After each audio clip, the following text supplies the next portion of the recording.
Good morning. Were you Jamarcus Zarate Jones? Yes, ma'am. Did you get someone hired? Well, I talked to 3 lawyers. Okay. Lori, Keep in touch with Watson. Lori Parenzo, Mm-hmm. Lori Crenshaw, and Kate John. Okay. And so where are you on being able to get someone hired? Pull your pants up. Just wearing a belt doesn't do it. Pull them all the way up so that I can't see your underwear sticking out the front. And nobody wants to see it sticking out the back. You understand?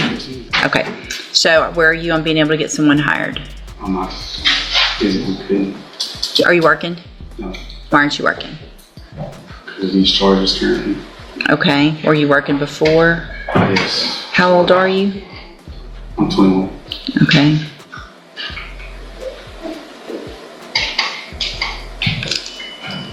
So you're on, have you been going to probation like you're supposed to? Yes, ma'am. So where do you live? Who pays your bills? Family, deal with family. Okay. Hi, good morning. Good morning. I just wanted to make you aware, the charges haven't been filed yet. We sent over a hearing last week to second amendment because he was arrested again here in Jefferson County. So he has 2 more charges that should be filed. What'd you get arrested for? Just being with the wrong crowd all the time. Sounds like you are the wrong crowd.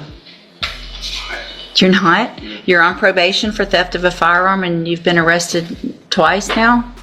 Since this, right? Is that what you're saying? Yes, ma'am. Well, he was arrested in March, but he was also arrested June the 18th for possession of marijuana and unlawfully carrying a weapon. Have a seat in the jury box. We're going to have you tested and then I'm going to decide what to do.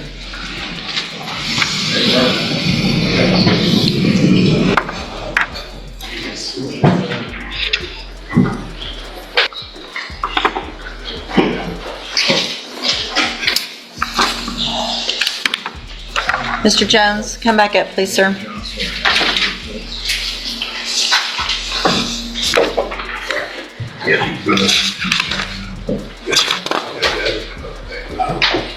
So you only tested positive for amphetamines, and it looks like you have a prescription, but I want to go through real quick. I don't know. Hold on, let me read this police report real quick about your last arrest.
All right, so Mr.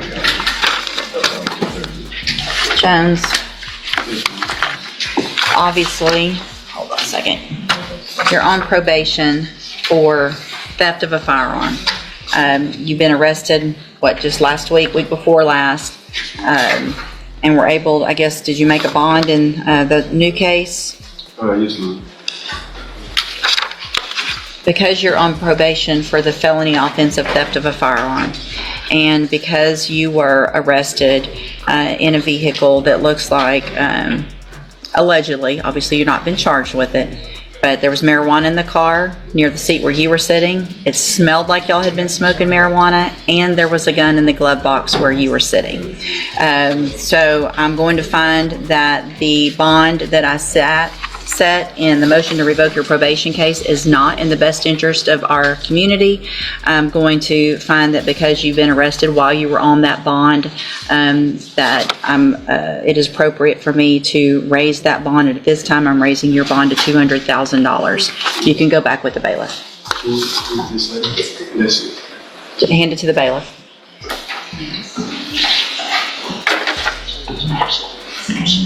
I'm trying. You gotta try harder than being in a car with a gun and marijuana while you're on probation. You've got a motion to revoke your I probation. understand. Go with the bailiff. We'll figure it out. We'll get you a lawyer appointed and we'll figure it out. Previously in court, in cause number 242309, entered a plea of guilty to the third-degree felony offense of evading arrest or detention with the use of a vehicle. I've received the pre-sentence report. Has everyone had an opportunity to review that report? We have, Your Honor. Yes, sir. Are there any additions or corrections? Just an update, Judge. Page 3 shows that Mr. Smith is unemployed. He tells me that he's been working for about 3 weeks at Post Subcontractors. He's a foreman out there, making about $21 an hour. So I know y'all know what my concern is here, that there were 2 felony probations just in the last 5 years that were revoked in the last 3 years. 2 different probations, one here and one in Brazoria County. So I don't have good warm fuzzies about you being successful on another probation. Can I say something? That was a whole nother life ago. I've corrected my life. I've been sober for 3 years now. I've been focusing on nothing but working. This evading arrest was actually a discrepancy that I didn't pull over fast enough with the officer. And I haven't been living that way in over 3 years now. So if you give me a chance, I'll show you that I can do it. Okay. Mr. Smith, any reasons not to go forward then?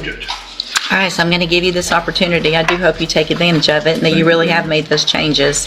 I'm going to find sufficient evidence to find you guilty, and at this time find you guilty of evading arrest or detention with the use of a motor vehicle.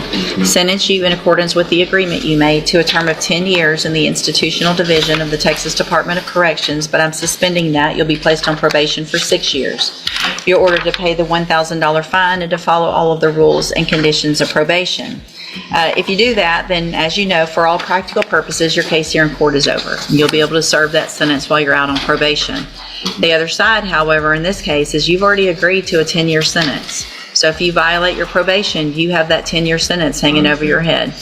I'm going to hand you the trial court certification that shows this was an agreement that I followed, and so you've waived your right to appeal.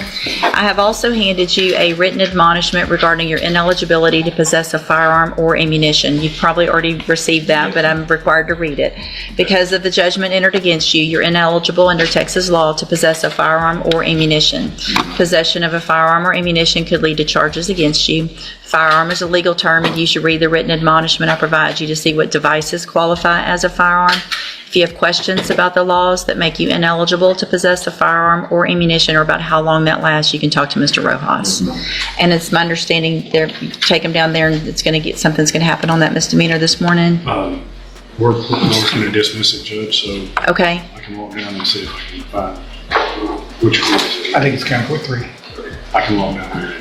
Okay. Okay. So if we can just hold him, if you'll come back and let us know as soon as that's signed, so you don't have to get transported or anything like that. Okay. Yes, sir. 038. Okay, so Mr. Savoy, I've been talking with your attorney, and she's talking with your grandma, and I'm reading over all this stuff. And so obviously what I'd like to do is send you okay? You need to sit down again for a minute? All right, if you start feeling bad, just head that way, okay? All right.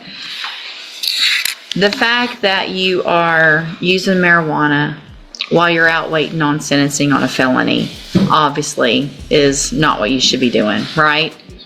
And that makes me believe you need some help.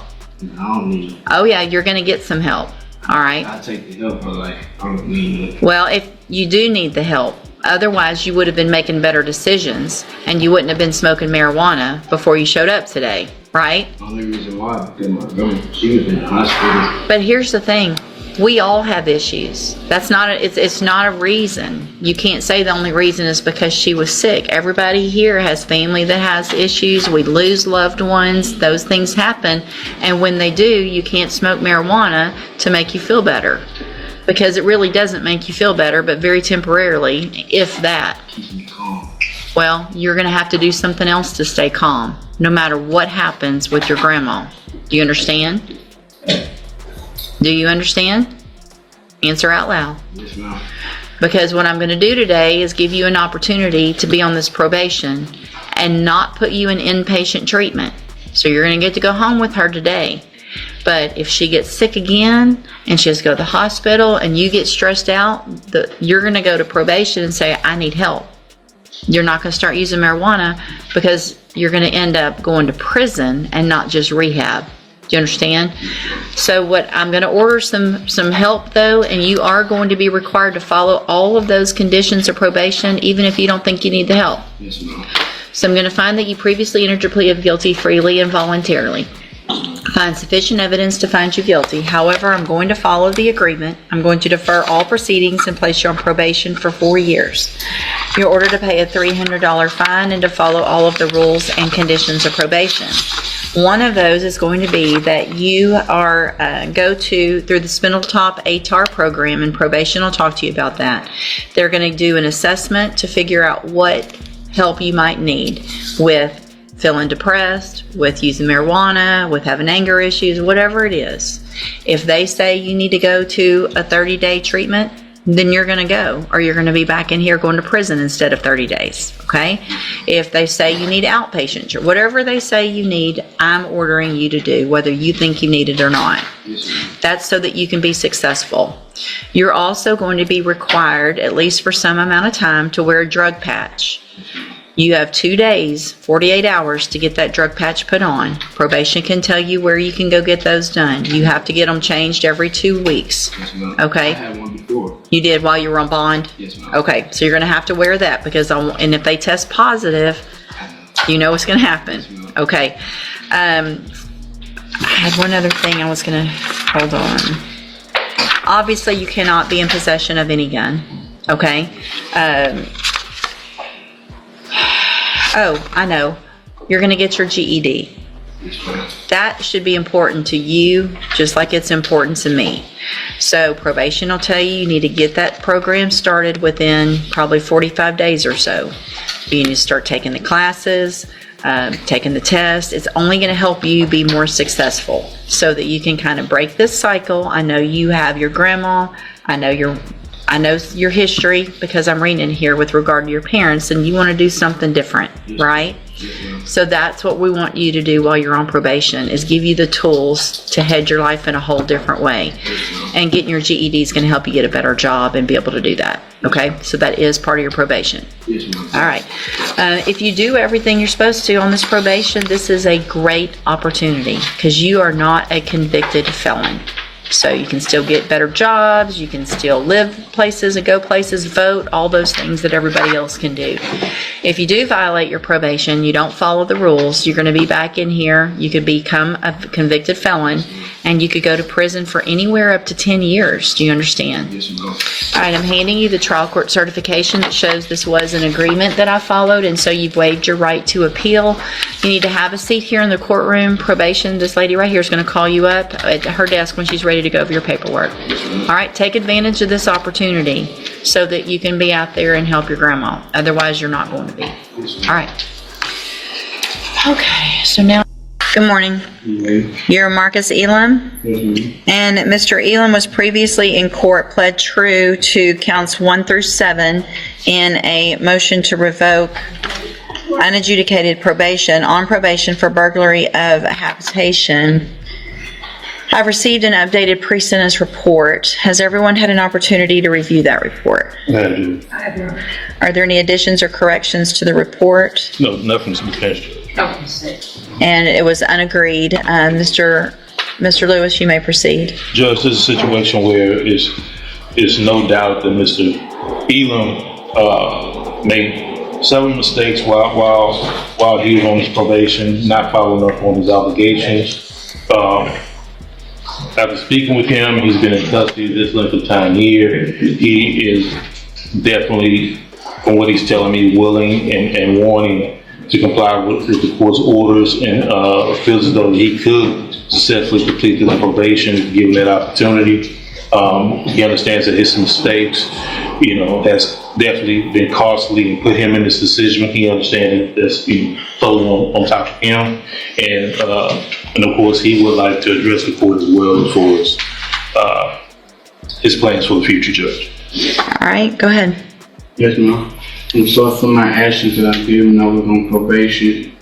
And if you really, I would like to start over, get life, live with my family, go back to work, help my mother die, give her bill, and everything else, Your Honor. Okay. And Judge, I'm sorry, I was going to say, Judge, if I may, one of the biggest issues I explained and talked to Mr. Elam about was him not reporting like he was supposed to do over that span of time. And he expressed to me that at that time he was dealing with the death of his grandmother, as far as I think she was a big part of his support system. He does have, I've been in contact, several members of his family have contacted me about him, so he does have a support system that's there. I think she was a big part of it. And after she passed away, I think he kind of went astray at that point, my understanding, Judge. What is the status of the 5 new offenses that are alleged? Well, they should all be.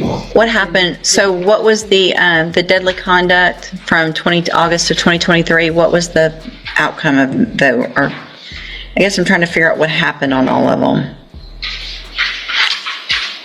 My understanding, Judge, is he has cases that are pending in misdemeanor court, but nothing here, Judge, that's been accepted as any additional. I mean, he pled true to the deadly conduct, discharging a firearm, from August 16th of 2023. Can you tell?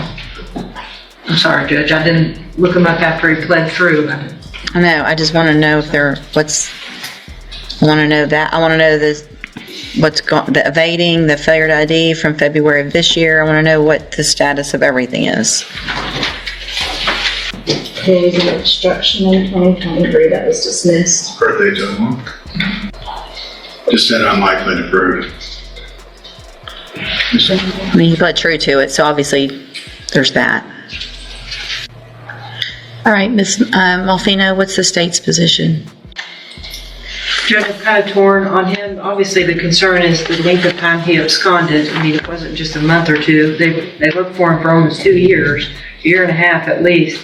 And in that interim time period, regardless of them having been filed or accused or whatnot by the intake division, he has pled true to at least the court standard of having committed all of those new offenses while on probation. Although he has no felony convictions, it looks to me like you ordered him to ISF cognitive in 23.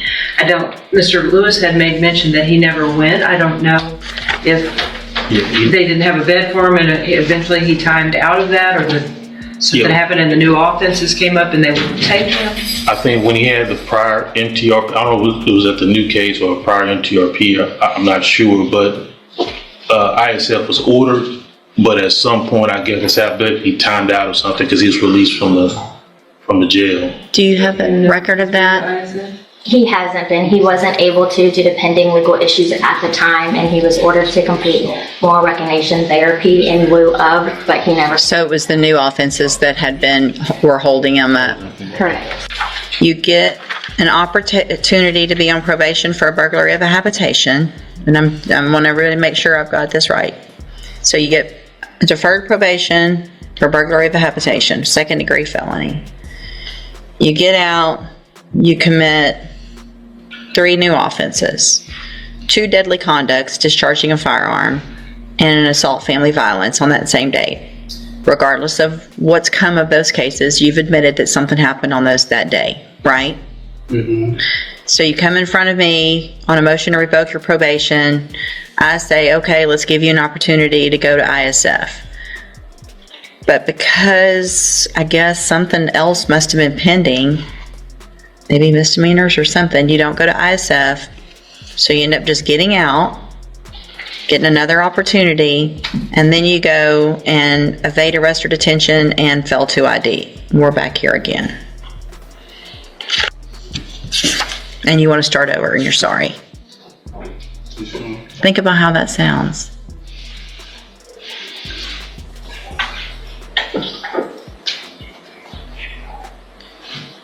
And you just quit going for 2 years, a year and a half, year and 7 months.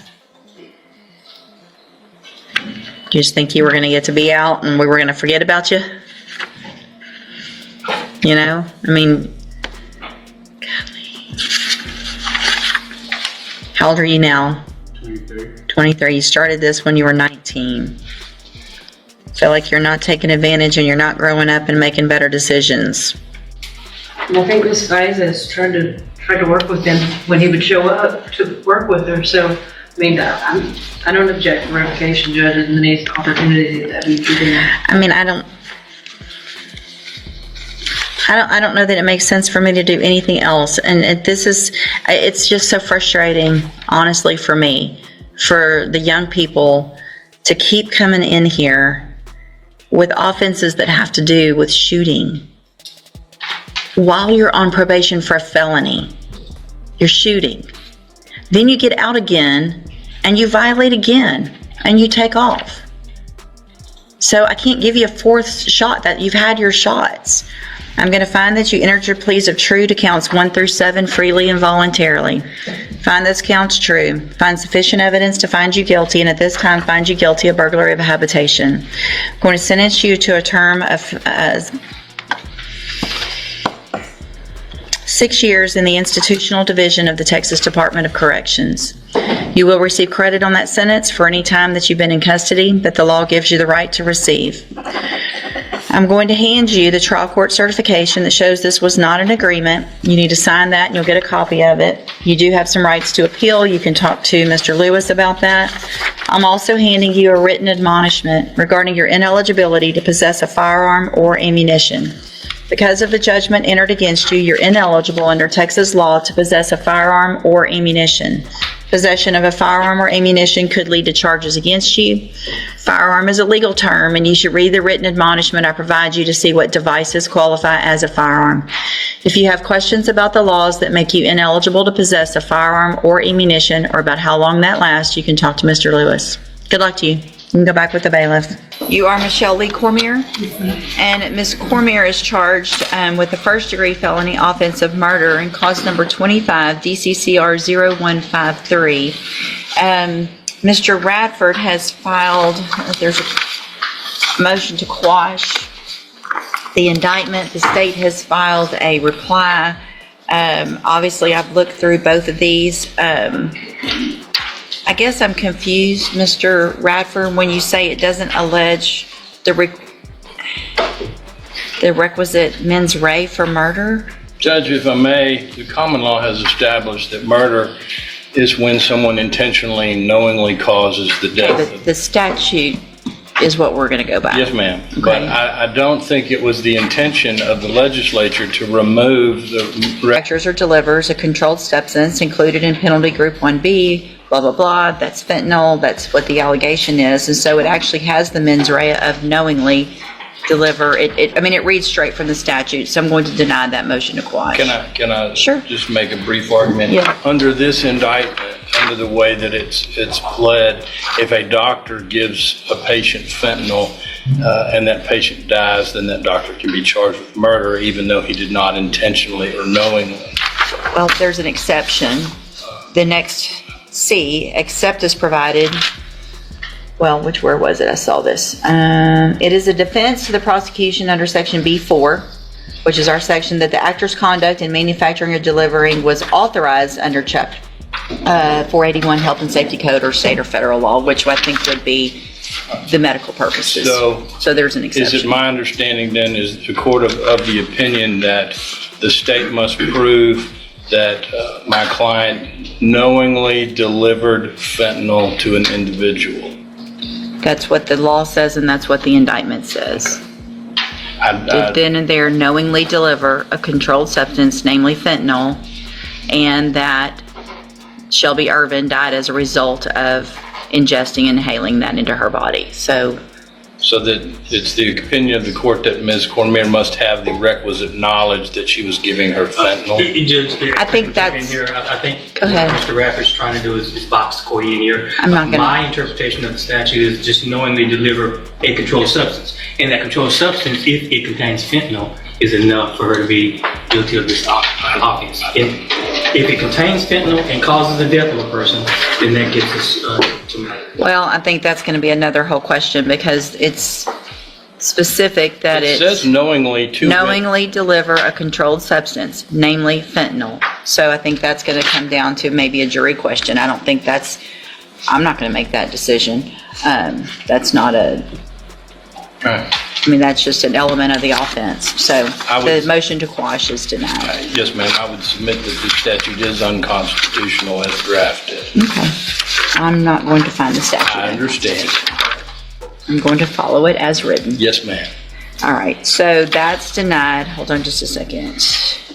Then there's additionally, I don't see an order on that motion to quash. I can. I got one. Okay. So that's, Oh, thank you. then in addition, okay, I'm just gonna set that right there for now.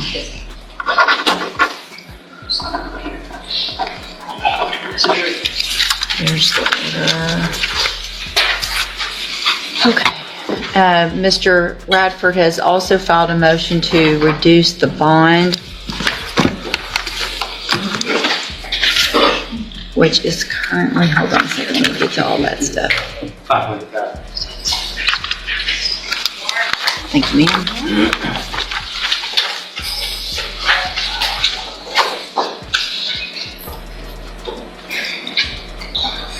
Oh, you filed an application of writ to seek reduction.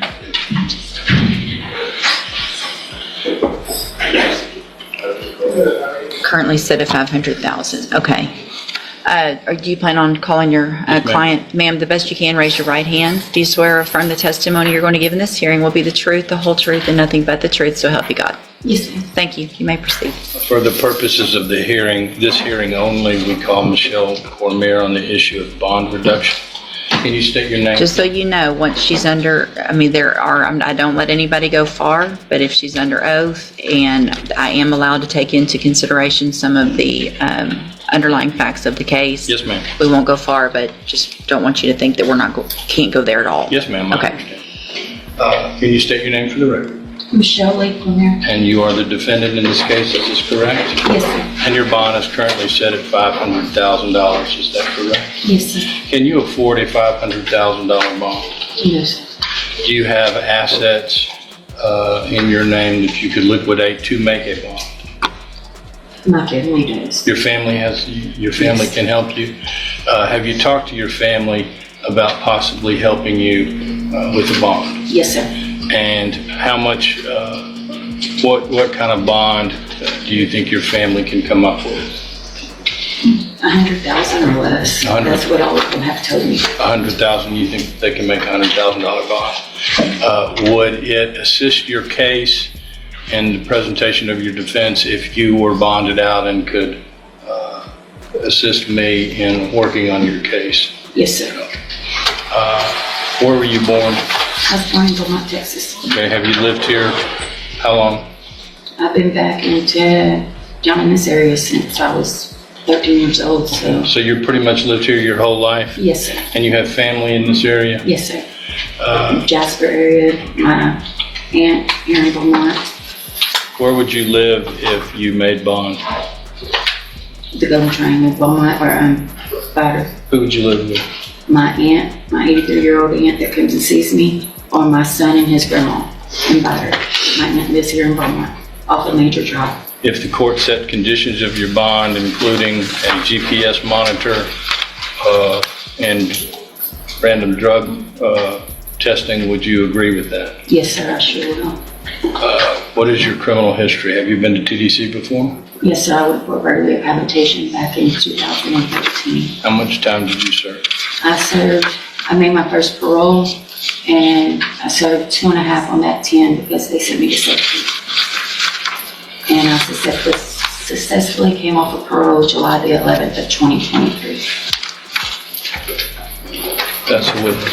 I want to know, I'm trying to I think it's probably in this reply, what was Ms. Cormier in custody for Or theft, if I'm not mistaken, Judge. when this happened? Yes, Okay. ma'am. So the allegations here are that you were in custody for theft. Can I rephrase that?